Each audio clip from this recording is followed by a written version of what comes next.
이른바 나이롱 환자로 돈벌이를 해온 사무장 병원이 경찰에 적발됐습니다. 가짜 진료 기록을 만들어 경미한 환자를 장기간 입원시키는 등 건강보험 재정까지 좀먹고 있습니다. 지방의회마다 물의를 일으킨 의원들을 징계할 수 있는 윤리 강령을 두고 있는데 익산시의회는 지금까지 단 한 차례도 윤리위원회를 열지 않은 데다 확정 판결 이후에나 징계할 수 있도록 해 처벌이 아닌 보호장치가 되고 있습니다. 새누리당이 오는 9일 전당대회를 앞두고 처음으로 광주가 아닌 전주에서 호남권 합동 연설회를 열었습니다. 당 대표와 최고위원 후보 등이 총 출동해서 호남 지역 당원과 선거인단 2천여 명에게 지지를 호소했습니다. 연일 극심한 무더위가 이어지면서 유통업계가 즐거운 표정을 감추지 못하고 있습니다. 에어컨은 지금 신청하면 열흘 뒤에나 설치될 만큼 주문이 밀려 있고 다른 계절 상품의 매출도 크게 늘었습니다. 여러분 안녕하십니까? JTV 8시 뉴스입니다. 이른바 나이롱 환자로 돈벌이를 해온 사무장 병원이 경찰에 적발됐습니다. 가짜 진료 기록을 만들어 경미한 환자를 장기간 입원시키는 등 건강보험 재정까지 좀먹고 있습니다. 보도에 하원우 기자입니다. 전북의 한 한방병원입니다. 교통사고로 입원한 환자의 진료 기록을 살펴봤습니다. 환자가 정상적으로 진료를 받고 병실에 있다고 적혀 있지만 통화 내역을 들춰보니 이 기간 환자는 병원이 아닌 다른 지역에 있었습니다. 병원이 가짜 진료 기록을 만든 것으로 의심되는 부분입니다. 솔직히 저도 저녁에 거기서 자기가 솔직히 무서웠어요. 입원 환자는 많이 있는데 다른 사람이 없어요. 다리 다쳤다는 사람이 뛰어다니고 그러는데 아프겠어요?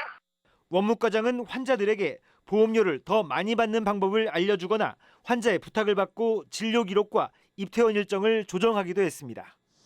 이 병원은 지난 3년간 입원이 필요하지 않은 경미한 환자를 입원시키고 입원 일수를 부풀리는 수법으로 보험금을 챙겼습니다. 의료인이 아닌 사람이 의료인이나 비영리법인의 명의를 빌려 개설하는 이른바 사무장 병원은 엄연한 불법이지만 이 병원은 5,900여 차례에 걸쳐 건강보험금 등 57억 원을 받았습니다. 사무장병원은 경제적 수익을 극대화하기 위해서 과잉 진료를 하거나 질 낮은 의료 서비스를 제공하는 것은 물론 선량한 시민들을 보험 사기로 권유하는 등 그 해악이 크기 때문에 강력한 처벌이 필요합니다. 상태가 경미한 가짜 환자들도 여러 개의 보험에 가입한 뒤 장기간 병원에 입원하는 수법으로 보험금을 챙겼습니다. 화분을 들다 허리를 다쳤다거나 샤워를 하다 넘어졌다며 6개월 가까이 입원한 환자도 있습니다. 병원 측은 환자 관리에 일부 잘못이 있었지만 의료재단이 운영하는 정상적인 병원이라며 혐의를 부인했습니다. 사무장병원이라고 남들이 얘기하는 의사 면허 빌려가지고 하는 사무장병원 개념으로서 그런 게 아니고 정식적인 의료재단이었고. 경찰은 병원의 실질적 운영자 김모 씨 등 의사와 병원 관계자, 허위 과장 환자 등 173명을 입건했습니다. 또 건강보험금 환수와 행정처분이 이뤄질 수 있도록 관련 기관의 수사 결과를 통보할 계획입니다. JTB 뉴스 하원호입니다. 지방의회마다 사회적 물의를 일으킨 의원들을 징계하도록 윤리강령을 두고 있는데요. 하지만 익산시의회는 문제를 일으킨 의원에 대한 징계가 어렵도록 조례를 개정해 논란이 일고 있습니다. 김진영 기자가 보도합니다. 익산시의회는 지난 5월 사회적 물의를 일으킨 의원의 자체 징계는 법원 확정 판결이 있어야 한다는 윤리 강령 규정을 신설했습니다. 하지만 엉뚱하게도 물의를 일으킨 의원을 보호하는 조례가 됐습니다. 폐기물 불법 매립 등의 혐의로 재판을 받는 김주원 의원의 경우 이 규정에 따라 징계 수위를 결정할 윤리위원회 개최가 불투명한 상태입니다. 미흡은 점 있으면 검토하도록. 근데 제가 여기서 시간을 언제까지 이렇게 하겠다 얘기하는. 전주와 군산시 의회 조례에서는 법원 확정 판결 뒤에 윤리위원회를 연다는 이 같은 규정을 찾아볼 수가 없습니다. 시민단체는 현실적으로 법원의 확정 판결이 나오기까지 오랜 시일이 걸리는 만큼 징계를 포기하는 거나 마찬가지란 지적입니다. 소속성을 갖고 의정활동을 해야 하는데 그걸 어겼을 때 사회적 물의를 일으키는 거잖아요. 이런 부분에 대한 자정 노력을 하라고 윤리위원회 조례를 만든 겁니다. 그래서 또 뭔가 법원의 확정 판결이라는 단서정을 두는 부분은 무리수가 있다. 익산시의회는 지난 2008년 윤리 강령을 제정한 뒤로 윤리위원회를 개최한 적이 한 번도 없을 정도로 음주운전과 폭행 등으로 물의를 일으킨 의원들에게 관대했습니다. 이것도 부족해 아예 자체 징계를 못하도록 윤리 강령을 개정하면서 도덕성이 땅바닥으로 곤두박질 치고 있습니다. JTB 뉴스 김진형입니다. 새만금 산업단지를 화력발전소에서 나온 석탄재로 매립하려는 계획에 반대하는 목소리가 이어지고 있습니다. 더불어민주당 소속 도의원들과 군산지역 시민사회단체 관계자들은 새만금 산업단지 매립토로 석탄재를 사용하면 그동안 매립토를 확보해왔던 군산항을 준설하는 데 차질이 생기고 새만금이 오염될 수 있다며 석탄재를 매립토로 사용해선 안 된다고 주장했습니다. 최근 새만금 산업단지 3공구 개발을 맡은 한국중부발전은 충남 서천 화력발전소에서 나온 석탄재를 산단 매립토로 사용하는 방안을 추진하고 있습니다. 조선업을 비롯한 산업계의 불황 여파가 고등학교로 불똥이 튀고 있습니다. 특성화 고등학교는 산업 수요에 맞게 학과를 재편하며 활로를 찾고 있습니다. 조창현 기자입니다. 군산기계공고는 지난 2010년 발빠르게 조선 관련 학과를 신설했습니다. 군산으로 이전한 현대중공업을 겨냥해 산업 수요에 맞는 인력을 배출하기 위해서입니다. 하지만 6년 만에 조선 관련 2개 학과의 폐지를 어렵게 결정했습니다. 기대했던 만큼 졸업생의 조선업계 취업이 많지 않았던 데다 최근 불황이 겹쳐 다른 학과와의 통폐합을 통해 활로 찾기에 나선 것입니다. 취업을 실제 조선 관련 업체에 시키고자 해도 굉장히 한 10% 정도밖에 시키지 못하고 있고, 그래서 취업에 유리하고 또 사회에서 경쟁력이 있는 그런 학생을 지도하고 배출하기 위해서 특성화 고등학교들이 산업 수요에 맞게 학과 개편을 준비하고 있습니다. 진경여고는 취업시장 확대를 위해 국제무역과를, 남원 용성고는 최근 각광받고 있는 전자로봇과를 신설하기로 했습니다. 전주예술고도 광범위한 시장을 겨냥해 공연예술과를 만들기로 했습니다. 산업 수요에 맞춰서 가야 되고요. 그리고 학생들의 출구를 고려할 수밖에 없습니다. 그리고 지금 아시다시피 학생 수 감소가 급격하게 이루어지기 때문에 그것 또한 우리가 고려해서 학과 개편을 할 예정입니다. 전북교육청은 학교별 특성화된 학과 개편은 적극 지원하면서도 산업 수요가 적은 일부 학과의 경우 정원을 줄이는 등 군살 빼기에 나설 계획입니다. 기능 인력 배출에 최일선을 담당하고 있는 특성화 고등학교들이 산업계 전반에 드리워진 불황의 그늘 속에서 활로를 찾기 위해 안간힘을 쓰고 있습니다. JTB 뉴스 조창인입니다.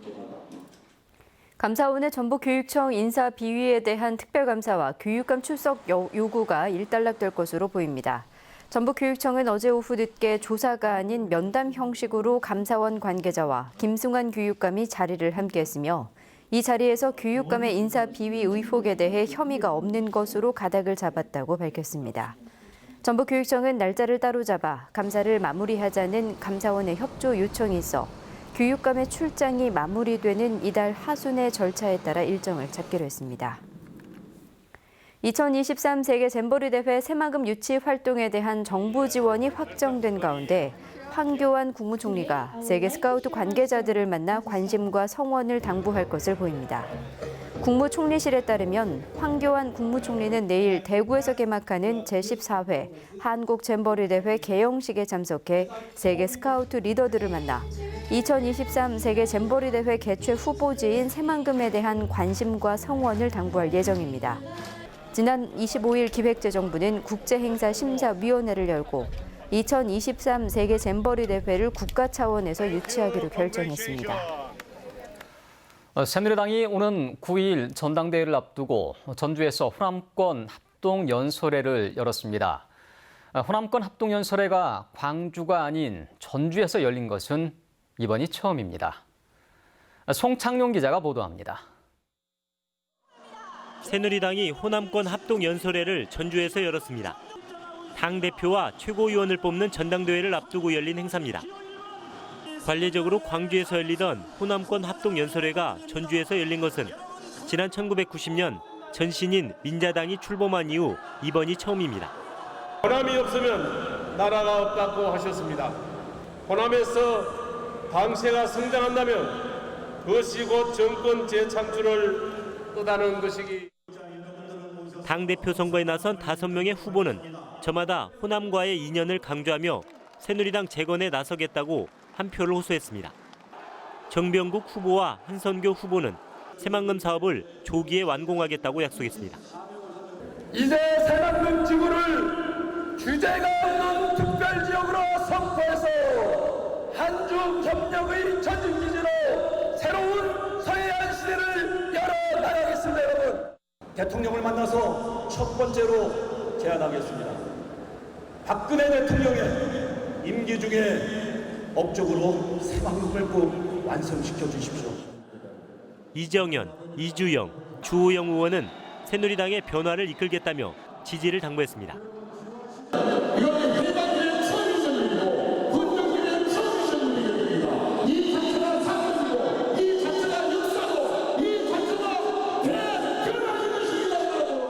우리 당의 진짜 중요한 것은 새누리당의 혁신, 박근혜 정부의 성공, 정권 재창출입니다.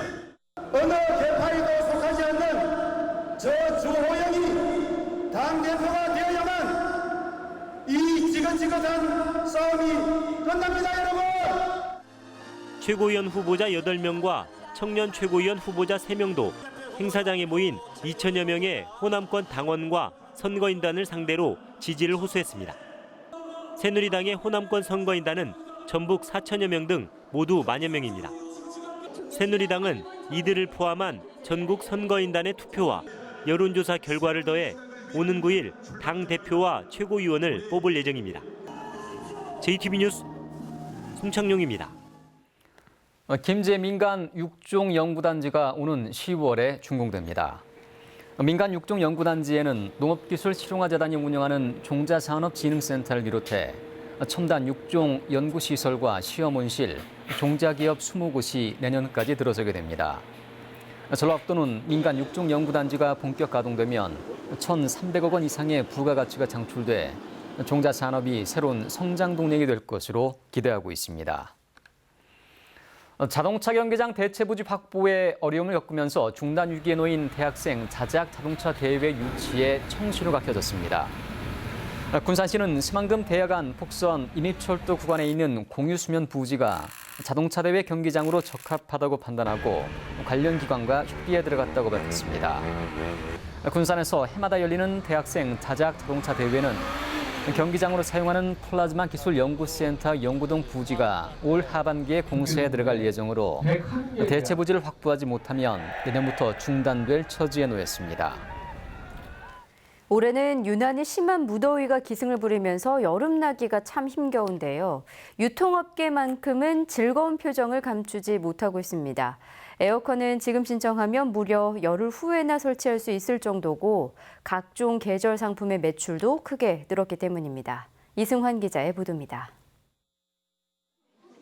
형형색 색의 튜브와 구명조끼 등이 가득 쌓인 대형마트의 물놀이용품 매장. 찜통 더위 속에 물가를 찾아 더위를 식히려는 소비자들의 발길이 이어지고 있습니다. 많이 더워서 물가를 찾는 이렇게 횟수도 많아지고, 그러니까 애기들 이렇게 지난주에도 방학이고 해서 엄마들하고 이렇게 여럿이 모여서 계곡이라든지 수영장 많이 찾게 되더라고요. 맥주와 음료 코너에서는 냉장고까지 늘렸지만 한창 때는 눈코 뜰 새가 없습니다. 하루에 진열하는 횟수 부분을 감안해서 봤을 때 저희가 좀 다른 담당들이 도와줘야 될 정도로 이제 피크 시기에는 많이 나가고 있습니다. 경기 침체로 전반적인 소비가 부진한데도 이 대형마트의 물놀이용품은 23.4%, 맥주와 냉장음료는 14% 가까이나 지난해보다 신장됐습니다. 가전제품은 그야말로 날개 돋친 듯 팔려나가고 있습니다. 선풍기는 판매대마저 횡하니 비어있고 에어컨은 지난해보다 50%나 더 팔렸습니다. 사정이 이렇다 보니 에어컨은 예년에는 한창 바쁜 7월 중순에도 2, 3일이면 설치됐지만 올해는 8월 들어서도 주문이 밀려 한참을 더 기다려야 합니다. 에어컨이 너무 많이 팔렸고 해가지고 설치기사님들도 막 밤에도 밤까지도 일을 하시는데도 9일, 10일은 기다리셔야 돼요. 여름은 덥고 겨울은 추워야 돈이 돈다는 속설처럼 올여름 유통업계는 끝없이 이어지는 폭염덕을 톡톡히 누리고 있습니다. JTB 뉴스 이승환입니다. 전북 119 안전체험관이 안전체험센터 시범사업 대상으로 선정돼 교육부로부터 2억 원을 지원받습니다. 전라북도 소방본부는 지원금으로 119 안전체험관의 유치원생과 초중고학생의 안전체험을 위한 각종 시설을 확충할 계획입니다. 임실에 자리 잡은 전북 119 안전체험관은 화재와 지진, 물놀이 등 각종 사고를 체험할 수 있는 48개의 안전체험 프로그램을 운영하고 있고 한 해 15만 명 이상이 방문하고 있습니다. 전주시가 전월세 주택을 얻으려는 저소득층을 대상으로 무료 중개를 지원합니다. 전주시는 기초수급자와 독거노인 등 저소득층이 전월세 주택을 얻을 때 협약을 맺은 공인중개사를 연결해줘 전세 가격이 4천만 원까지는 수수료 없이 중개받도록 돕기로 했습니다. 무료 중개를 희망하는 경우 주민센터와 구청 등에 신청하면 됩니다. 전주시 효자동의 시외버스 간이 정류소가 오는 11월까지 설치됩니다. 전주시는 전북교육청 앞 6교 인근에 시외버스 서부 간이 정류소 설치 공사에 들어가 오는 11월까지 완공할 예정이라고 밝혔습니다. 서부 간이 정류소에서는 김제와 부안, 정읍과 고창, 목포 방면의 시외버스를 탈 수 있습니다. 오래돼 낡고 비좁은 전주 덕진예술회관의 시설이 확충됩니다. 전주시는 내년 말까지 덕진예술회관에 56억 원을 들여 지하 1층, 지상 3층 규모로 소공연이 가능한 다목적 홀과 단원 연습실, 사무 공간을 갖춘 별관을 신축하기로 했습니다. 덕진예술회관은 지난 1980년 개관한 뒤 한 차례 가설 건물을 증축하고 장비를 교체했지만 단원들의 연습 공간마저 부족해서 큰 불편을 겪어왔습니다. 화학제품 생산업체에서 일하다 백혈병에 걸려 투병 중이던 32살 이모 씨가 오늘 새벽 숨졌습니다. 4년 전부터 완주의 화학제품 생산업체에서 세정제 등을 생산해온 이 씨는 지난해 10월 백혈병 진단을 받았으며 민주노총 전북본부 등 시민사회단체는 이 씨의 백혈병을 산업재해로 인정하고 관련 업체의 근로 환경을 제대로 감시해 줄 것을 촉구해왔습니다. 전북은 오늘 일부 지역에 소나기가 내렸습니다. 지역별로는 익산 40, 진안 동향 32mm 등입니다. 내일도 구름 많은 가운데 무더운 날씨가 이어지겠고 남원과 임실 등 일부 지역에는 5에서 30mm 안팎의 소나기가 내리겠습니다. 내일 아침 최저 기온은 20도에서 24도, 낮 최고 기온은 32도에서 34도의 분포로 오늘보다 조금 높겠습니다. 전주와 익산 등 4개 시군에 내려진 폭염주의보는 내일 오전 11시부터 전북 10개 시군으로 확대 발효됩니다. 전주기상지청은 당분간 북태평양 고기압의 영향을 받아 덥고 습한 날씨가 이어질 것으로 내다봤습니다.